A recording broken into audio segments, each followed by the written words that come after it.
Your Majesty, welcome to Mexico. Thank you. It's such a pleasure to be here. Bienvenidos a todos y a todas que nos acompañan esta mañana también. This is a thrilling moment. You've talked about technology and what it poses for everyone, though there are threats, and you've been an advocate for education. So how can we make artificial intelligence not to widen the already wide gap education has in the world? Well, we have to be very intentional about it. We can't just leave it to chance. Like you said, in the past, technologies have often expanded the gap between rich and poor nations, favoring already advantaged nations with even more advantages. Now, the great thing about AI is that it is intuitive. It's easy to adopt. Unlike previous technologies that required maybe a longer learning curve and some technical training. So in that regard, I think AI has the potential to really be an incredible democratizer and a significant equalizer when it comes to opportunities, advancement, education, things like that. If we take education, for example, which is a field I've worked extensively on, AI has the potential to bring in top quality teaching and tools and resources to countries all over, to schools all over, including in remote areas or in disadvantaged communities. It has the ability to, let's say, help refugee children who have missed out on school through catch-up lessons that are personalized to them anytime, anywhere. But the catch is that we have to work on access. So let's not forget that a third of the world's population doesn't have access to the internet.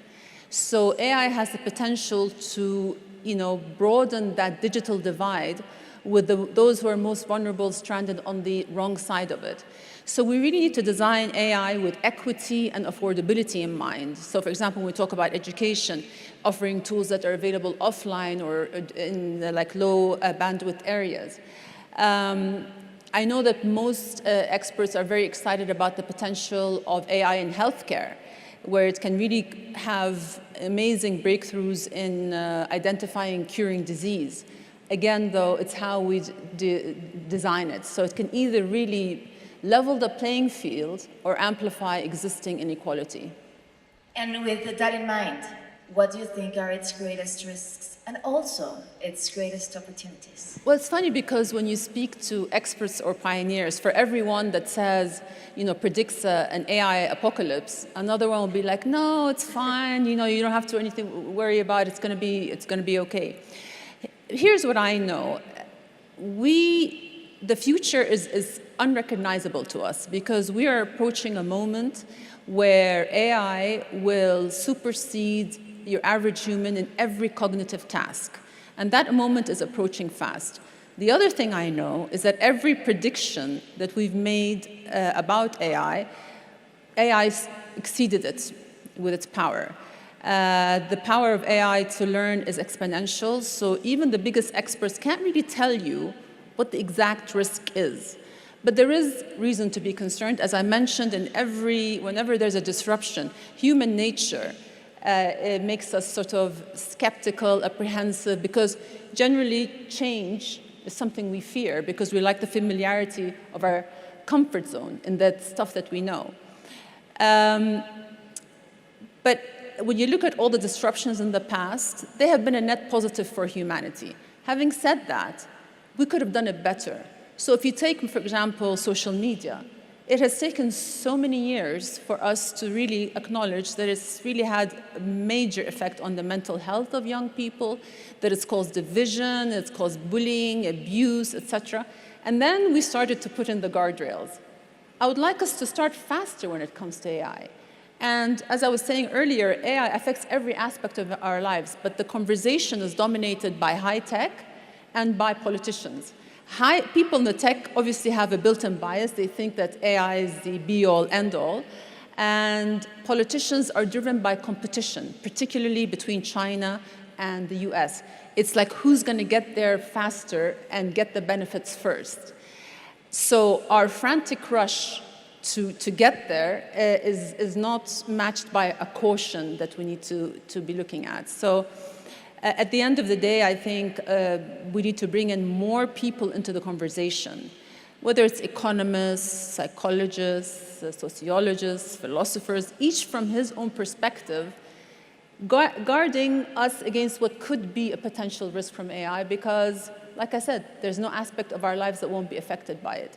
And in an ideal world, although I think our world finds it very hard to agree on anything, it would be great if we, as a community, international community, come together around a set of principles and guidelines and values that will determine how we use AI, if only from the perspective of protecting our species.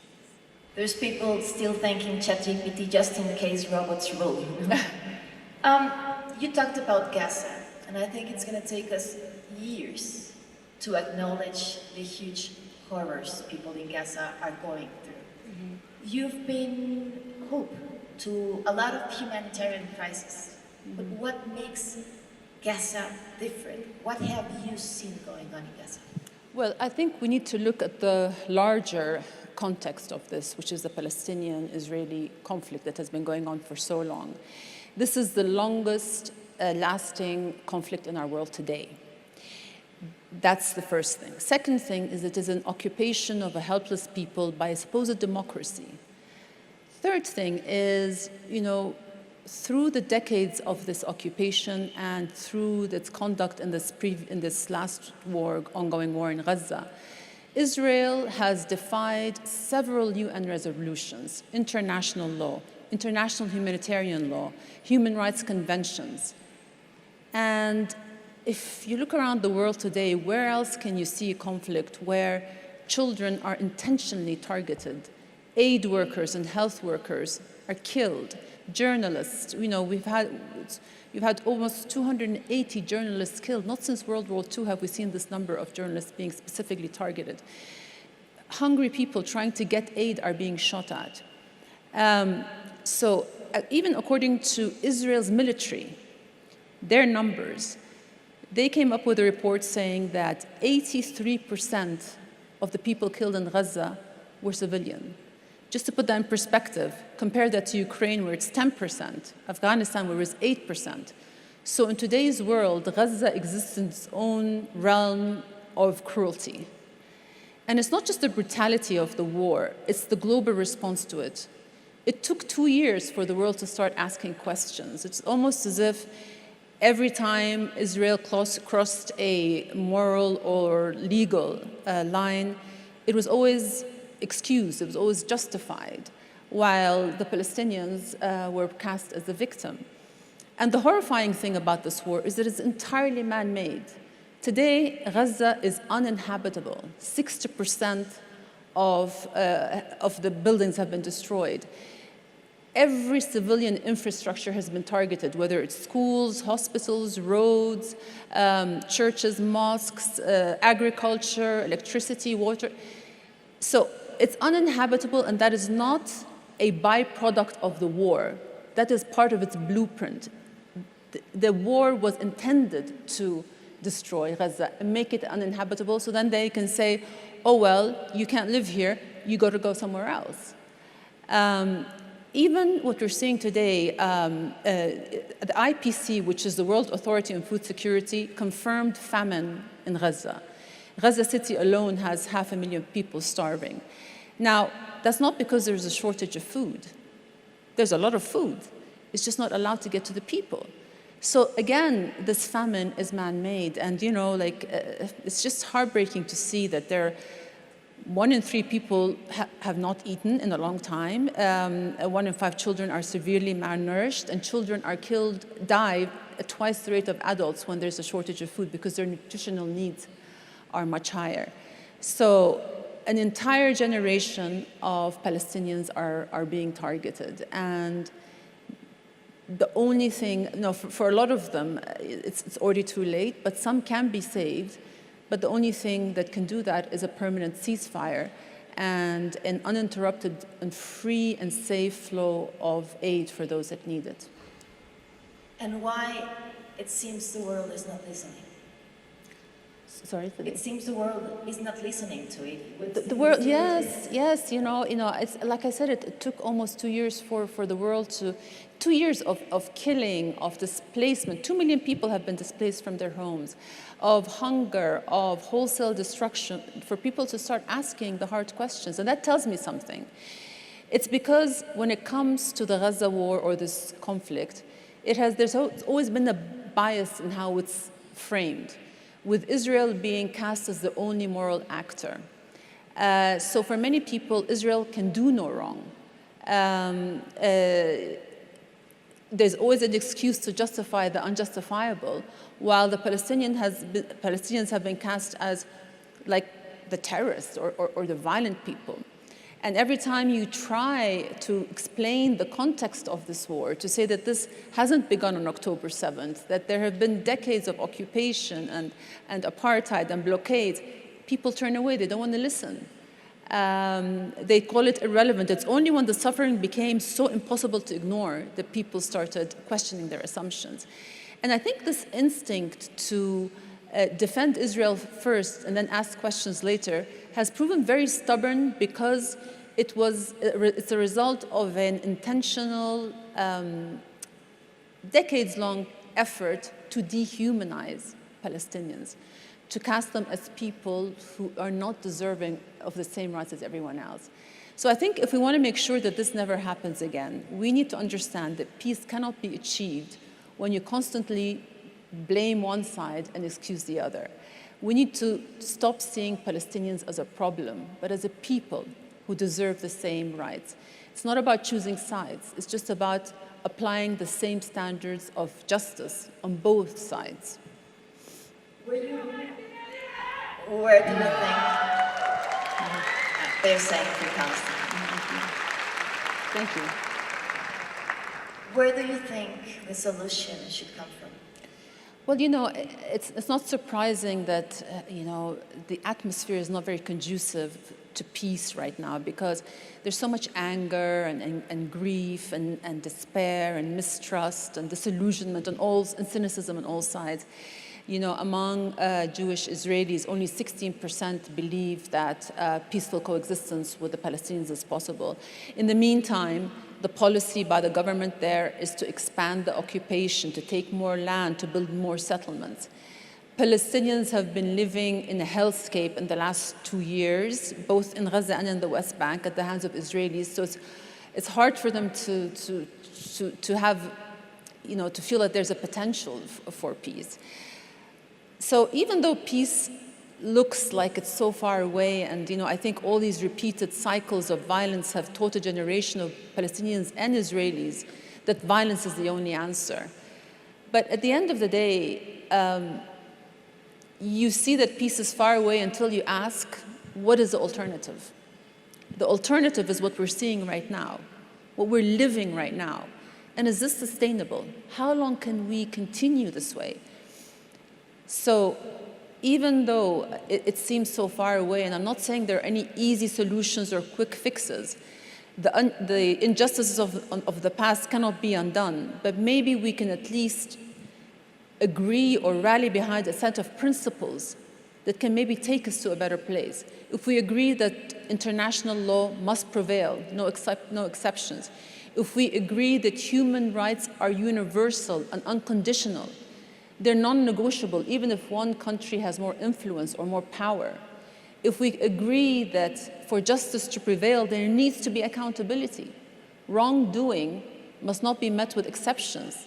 It has to be met with repercussions. If we agree that security is not a zero-sum game, for decades, Israelis have been trying to ensure the safety of their people by denying Palestinians the right to the same. No side's insecurity serves the other. It just basically feeds into this loop of retaliation and repression. Only peace can break that cycle. At the end of the day, if we just see that to achieve peace in our region, we need statehood for the Palestinians, security for Israel, and stability for our region. That's something that we can rally behind. And I think maybe the grief that you were seeing and just the impossible circumstances in our region today, we know that this cannot continue. You wrote a children's book based on people from different origins living together. In this highly polarized world we're living in, how can this idea help us? You know, it's funny, I wrote this book 15 years ago, but I still get asked about it often, and that tells me something. It tells me that, even though our world can be changing in so many different ways, the stories that touch on our experience as humans remain relevant through the generations, because things can change, but our human nature remains the same.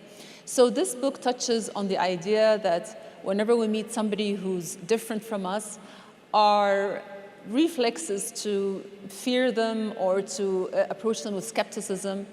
So this is about two girls in a school who come from different backgrounds and nationalities, and initially they're not sure of each other, but then they find common ground over food when they exchange sandwiches, peanut butter sandwich and the hummus sandwich, and then they realize, they like it, and they become friends after that. So it's really just touching on the idea that our lives are so enriched when we embrace diversity, because it gives us much more insight and perspective. And we know this instinctively, but there are studies that back that up. For example, in the business world, studies have shown that companies who hire people of different nationalities and races and ages, they outperform their counterparts.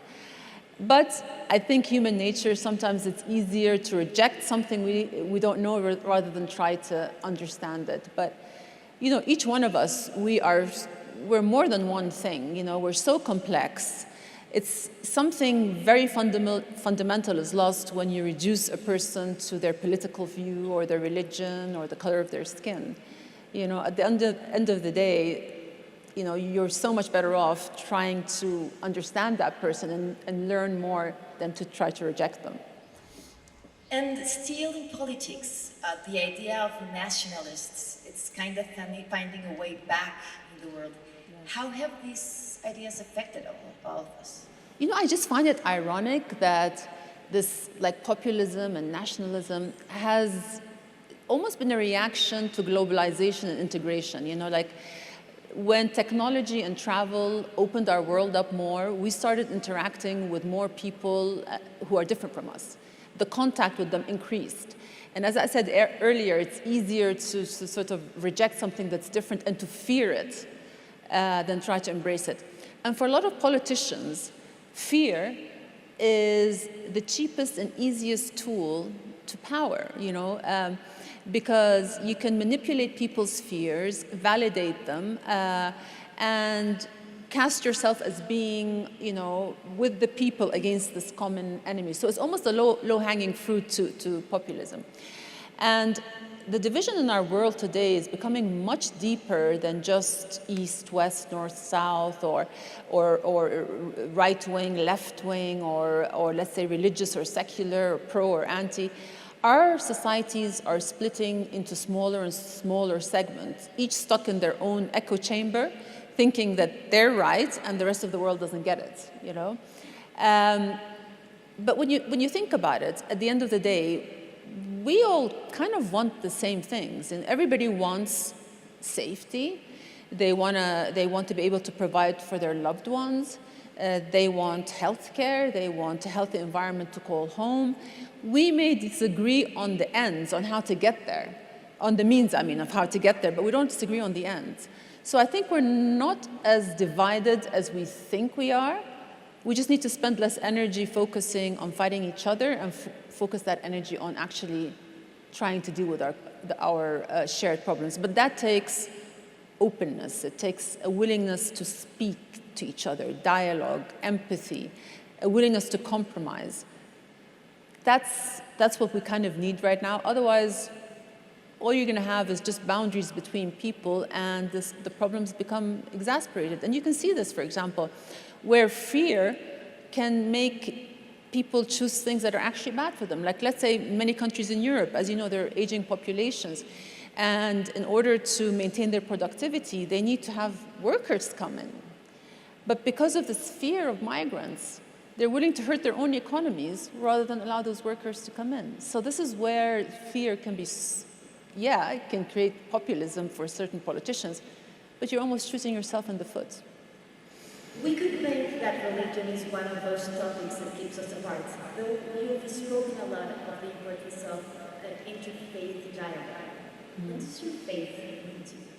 Well, my faith is really important to me. You know, for me, it's not just a set of rituals and rules. It's a way of life. It guides how we move in this world, you know. Islam itself, the meaning of it is to surrender in total humility, in absolute humility to God. Islam teaches us that people are all equal in front of God, that what defines us is more our actions and the choices that we make. And in Islam, humility is not regarded as a weakness. Actually, it's the opposite. It takes a lot of strength to admit weakness, to admit that, you know, vulnerability, that you don't have everything on control. We pray 5 times a day, and every time we pray, we sort of bow, and that sort of makes our size smaller. It restores our sense of scale. It reminds us that there's a whole universe out there, and you're not the center of it. And for as long as I can remember, Islam was viewed with a high degree of suspicion in the world. And I think particularly after the attacks of 9/11, the Islamophobia really skyrocketed, and Muslims were always viewed through the prism of stereotypes, of being violent, of being terrorists, etc. And I always knew Islam as a religion of peace, and it really disturbed me to see it being distorted and slandered in that way, especially when you think that, you know, a quarter of the world's population are Muslims. So it didn't make sense to me that 2 billion people could be judged based on the actions of a few extremists. And, you know, so as a Muslim with a platform, I felt I had to actually defend it and to remind people that more Muslims have been killed by extremists than non-Muslims. So at the end of the day, I really do believe that the 3 religions come from the same source. We believe in the same things. We differ on the details, but we have so much more in common than we think. For sure. Yeah. Do you think... Aplaudan, claro que pueden aplaudir. Desde que empezó con todo lo que ha dicho. Do you think women in Mexico and Middle East share common challenges? Well, you know, the World Economic Forum in 2020, they predicted that it would take 99 years for us to achieve global gender parity. They revised that figure this year to 123 years. So it means that we're moving in the wrong direction. But having said that, I'm very impressed with the progress women have made here in Mexico, especially in the field of politics. And it's not just about electing your first female president, but also you've achieved equal representation in Congress. So that is not only a testament to the female politicians, but also to the Mexican voters for choosing them in. So I think when it comes to women, really, the challenges all over the world are very similar.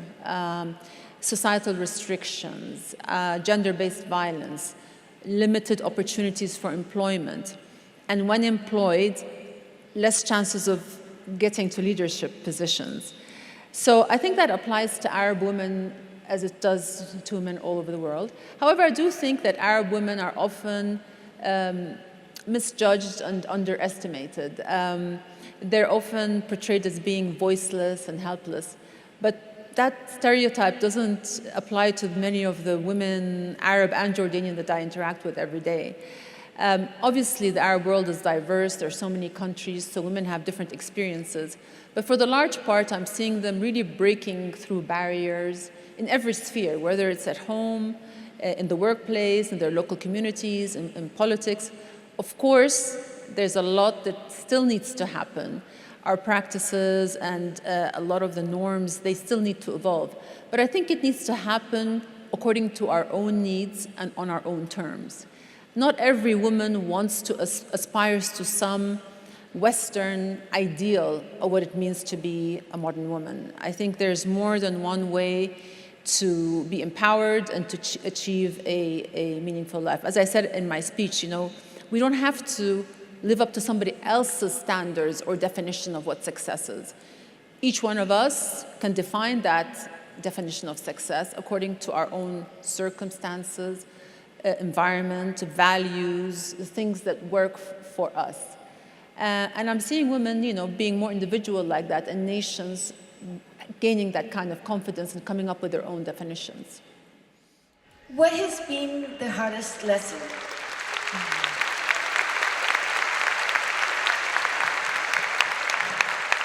What has been the hardest lesson you've learned as a queen? Well, first of all, I think the first lesson is whether you're queen or engineer or programmer or architect, life in general hands you similar lessons, teaches you similar lessons. It obviously changes with the details, but the script is quite similar, And for example, when I look around this room, I see so many, very bright, intelligent young people, and I'm sure you all have really clear plans and ideas of what you want to do and how you want to be successful. One thing I've learned is that there's more than one way to achieve success. A lot of times we get stuck thinking that this is the only way to get there. You could sometimes be offered choices and you feel like you need to optimize, that this is the right choice, this is the wrong choice. Very often there's no right choice or wrong choice. There's just a choice that you need to make. And it's how you choose to focus on making that choice succeed. Are you going to be focusing on the potentials, on the areas in which you can make it work, or are you going to just be stuck and ruminating about the negative about it? So I think what would be very bad is to not make a choice, is to be indecisive. That is one thing that you have to avoid. Another thing you have to avoid is neglect. Anytime you neglect anything in your life, you pay a price. You neglect your health, you're going to get sick. You neglect your relationships, you're going to not have friends. You neglect your work, you're not going to succeed. So avoiding the neglect. But at the end of the day, just keeping an open mind, understanding that it's really your attitude that's going to make the difference. Luck can come, and it can be important. It can come some of the times, but your attitude and perspective is with you all the time. And that's what determines what you get in life. And, it's having ambition, having plans. It's good because it drives you. So it's good to chase what you love, but it's also important to love what you have.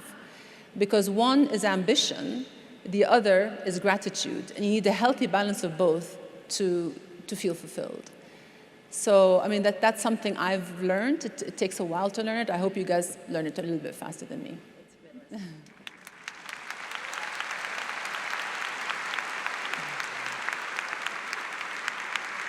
Please tell us a little bit about your country. What's the first thing that comes to your mind when you think about Jordan? Well, they say that home is where the heart is, and for me, Jordan is my home and it's my heart.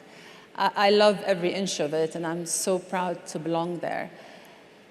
When I speak to people who visit Jordan, they always talk about, the sights, the history, the weather, the food, all those experiences. But really, what they speak about most is the people. Jordanians' hospitality is kind of legendary because it's very genuine. It's very much a part of our culture. So yeah, people come to visit the Dead Sea or Petra, but I think it's the Jordanians that make each visit very special. And as a people, we've been tested, we've been tested with wars, on our borders. We've been tested with refugees on our doorstep. We've been tested with just regional tensions. And every time, it's the Jordanian people that have managed to keep the chaos at bay and maintain the stability. I think it's the qualities of integrity, of generosity, of standing up for what's right, of sense of community that has really kept us together.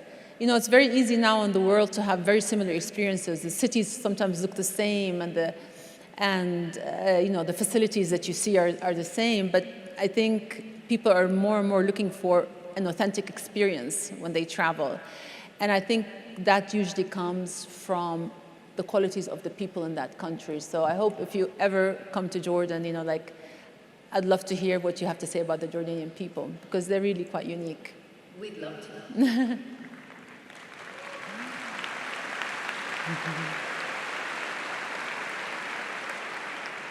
You recently said that young people should dare to ask the hard questions. People should dare to ask the hard questions. Yes. What can you think about the hardest questions humanity should be making itself right now? Well, you know, the last couple of years, I think, has been a major eye-opener for a lot of us. And that's why I mentioned Gaza, because I think, in addition to the brutality of the conflict itself, it's really made us question global values. Because, you know, I was always a believer in human rights, international law, and I just thought that those apply equally. What has been shocking to a lot of people in my region and around the world are some of the double standards that we're seeing, where these laws, these values are not applied equally. So, you know, what's happening has defied so many laws, and that yet the global response hasn't been what it should be. It's still going on.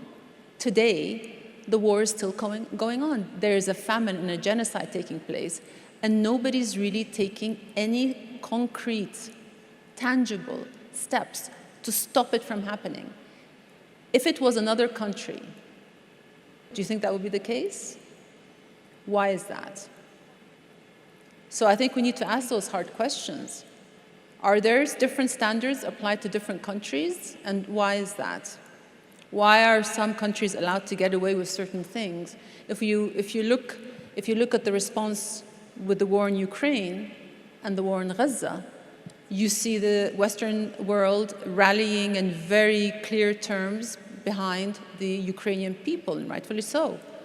Why aren't they doing the same? When this is an occupation and people are being killed, and like I said, the conduct of the war, 83% civilians killed compared to 10 in the Ukraine.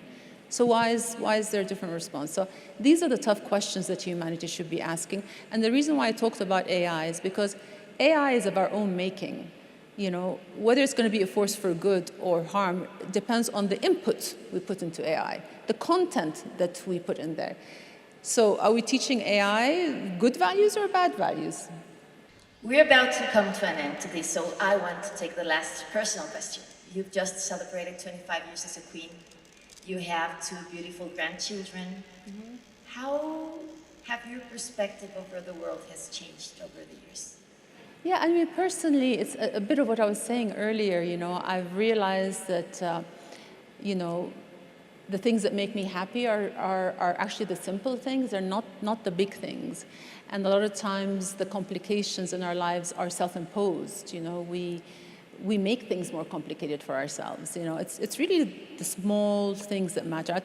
Happiness, we complicate happiness, but it's easy. It's either, there's 2 routes to happiness. Gratitude, feeling like you appreciate the small things. I mean, not necessarily small, but the things that we take for granted. Your family, you know, the sunrise, you know, the small things. They're around us. Sometimes we choose not to see them. And the second thing is just serving others. And we can all serve others. When I say serve others, just make somebody's day a little bit better. And you'll be surprised how happy that makes you feel. I mean, I used to feel like to be happy, I had to be productive. To be productive, I had to have a full schedule. I've completely now don't see it that way. I enjoy the slow moments. There's nothing better than my time with I have 2 granddaughters. And I just, you know, love spending time with them. I always say they're like my therapy sessions, my free therapy sessions. It's just so wonderful to be with them. If we could go back in time and you could talk to your younger self, like about, I don't know, 15, 18 years old, one advice you'd give yourself? I would say stop questioning yourself, you know, and accept some of the flaws, because we are all flawed, and don't be hard on yourself. Try to befriend yourself sooner.